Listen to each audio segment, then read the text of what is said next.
Welcome to part 2 in my series that I've simply entitled Disney 101. As we talked about in part 1, a Disney vacation can be very overwhelming. The planning process can be very overwhelming. In fact, if you go online, as I stated in part 1, you're going to be overwhelmed with the amount of information that you can find from blogs to Disney's own site to a variety of other online travel agency sites where they're going to be trying to tell you how to plan, what to plan, etc. And again, for the first time Disney visitor, that can be very daunting. There's so much information out there about Disney, and a lot of it is simply opinion. As I'm trying to do in this series is stay away from opinion and stick mainly with the facts, so a first-time visitor to Disney can stick with the facts on how to make the proper decision for and what's best for them and their family, which may not be the best for some other family, which is why, again, I want to stick with more of the facts and try to stay away from opinion. So in today's session, we're going to talk about the tickets. In part 1, we talked about the process of understanding your budget and deciding what your budget is, excuse me. And then the variety of resort options. And again, for the sake of these discussions and these videos, we're going to be talking about staying on site. And we talked about the variety of different levels of resorts that Disney offers for you if you stay on site.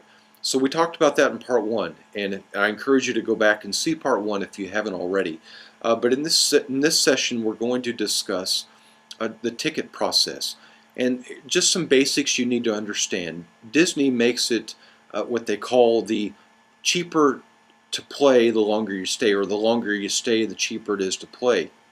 So, for example, if you're going to go to Disney for just one day, you're going to pay above $80 for a one-day pass, and it's roughly around $84 plus tax for a one-day adult ticket. But then if you go out and you decide, you know what, because you're going to stay at the resort at least a minimum of 4 days, and as I talked about, you want to plan at least a minimum of a 4-day stay at Disney because there's 4 parks. So I want you to plan on, for the best, as long as it works within your budget, I want you to at least consider planning your first visit as a minimum of a 4-night, 4-day stay. So let's assume now you are going to be staying at least 4 nights, so you're trying to figure out how many days tickets do I want to get.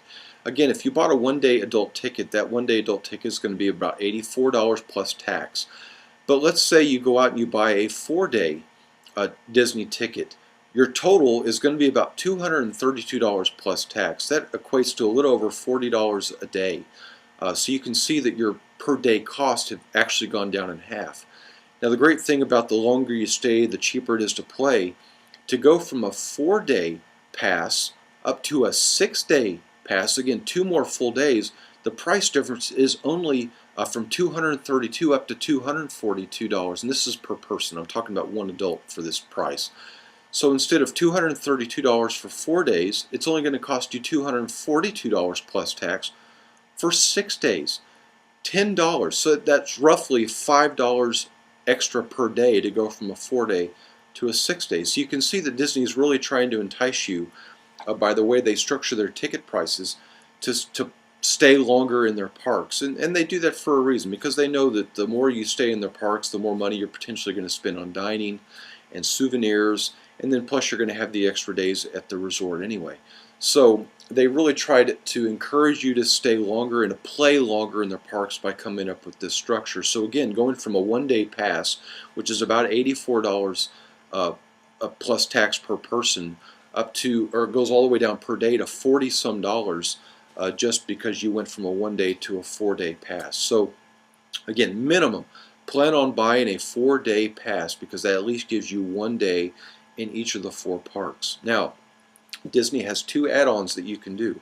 And again, I'm not going to try to advise you on what to do in this video. I just want to make sure you understand the add-ons. You don't have to add these on. You can just get a what they call a Magic Your Way base ticket, which is going to give you 1 day in each park. Now, if you were to just get that Magic Your Way base ticket, for example, if you woke up on a Monday and you decided, I'm going to go to the Magic Kingdom today, once you take your ticket and enter the Magic Kingdom, you can come and go in the Magic Kingdom all day long with your ticket. You don't have to stay in there for the whole day, and then when you leave you can't get back in. That's not how it works. You can come and go all day long in the Magic Kingdom. But if you get a Magic Your Way base ticket, you're only allowed to go in one park per day.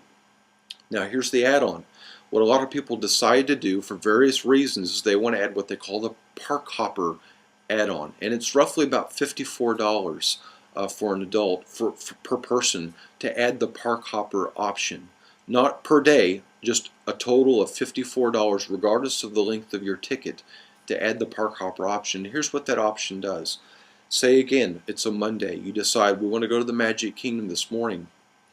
You go to the Magic Kingdom, you enter the park, and about lunchtime you decide, you know what, I'd really like to go over to Epcot. And because the monorail goes from the Magic Kingdom area all the way over to Epcot, you could think, well, let's just go get on the monorail and ride it over to Epcot. With the Park Hopper option, that allows you the opportunity to do that. The Park Hopper option has its benefits, especially if you're on a dining plan, because you may have a dining reservation in Hollywood Studios at night, but you really wanted to spend the morning at Animal Kingdom. The Park Hopper option allows you to park hop from one park to another numerous times throughout the day. It's really, you can go to as many parks in one day as you want with the Park Hopper option. It's not limited just to 2 parks, 3 parks, etc. You could literally go to all 4 parks if the schedule allowed you to do that, and for some reason if you decide you want to do that. That's what the Park Hopper option allows you to do. Now the other option to add on that some people add on is what they call the Water Parks Fun and More option. And it's exactly the way it sounds. You can basically add on the water parks and then go from the Magic Kingdom over to a water park, or spend the entire day at a water park. You don't have to park hop from one park to another to do that, but you can basically decide that on Tuesday you want to go to Blizzard Beach or Typhoon Lagoon, etc.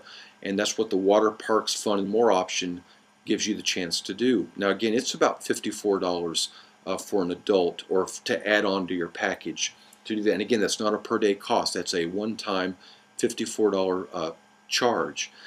Now the and more option is basically Disney Quest at Downtown Disney, and again, that's an interactive area that's for kids mainly, but also for adults. It's got some 3D interactive games and some other fun things to do in there that you might decide to do. But the Water Parks Fun and More option allows you to go into Disney Quest at Downtown Disney and also the water parks. A lot of people will get that option just for the water parks, but you do have the option to go to Disney Quest and take advantage of that as well. So there's your 3 choices. You can either get a Magic Your Way base ticket, and again, the more days you add on, the cheaper the per day cost gets. Then you can add on the Park Hopper option, or you can add on the Water Parks Fun and More option, or you can add both to your ticket if you want to add both of those other add-on options to your Magic Your Way base ticket. But that's the decision you're going to have to make. And again, a lot of this is budget driven, but it's also schedule driven, especially if you're planning on being at Walt Disney World a minimum of 4 to 5 days. Then I encourage you to get the maximum amount of days as you can on your ticket, because really, even if you planned on just being there for 4 nights, but you might be there 5 days, even if you think you're going to leave the parks at about noon on the last day you're there, it's really worth it just to get the 5-day ticket, since it's only about $5 more per adult for that extra day if you decide you want to go to a park that morning before you start heading home. So again, with your budget, that's going to dictate a lot of times how long you're going to be able to stay. But if you can, at minimum 4 days, and then decide from there if you want to go 4, 5, 6, or 7 days, and then look at the various options that Disney's going to allow you to add on. So I hope this has helped. The next series we're going to talk a little bit about each individual park, and maybe hit some of the highlights in those parks and why I think that every park is good for everybody. And you're going to hear a lot of opinions where people are going to say, you know, if I had to choose between 3 parks, I would leave X park off. But we're going to basically let you decide based on the facts of each park and what those parks have to offer. And then we'll get, maybe in the next series after that, we're going to start talking about dining. And then basically we're going to try to look at how you can put all these packages together for your vacation. And I might get into my opinion as we get further into these series. But hopefully, sticking to the facts, I've helped you understand what the ticket process is at Walt Disney World. So again, ask me any questions you have, send me any comments, and I'll be glad to answer any questions you might have in the future videos coming up. Thanks a lot for watching, and we'll talk to you.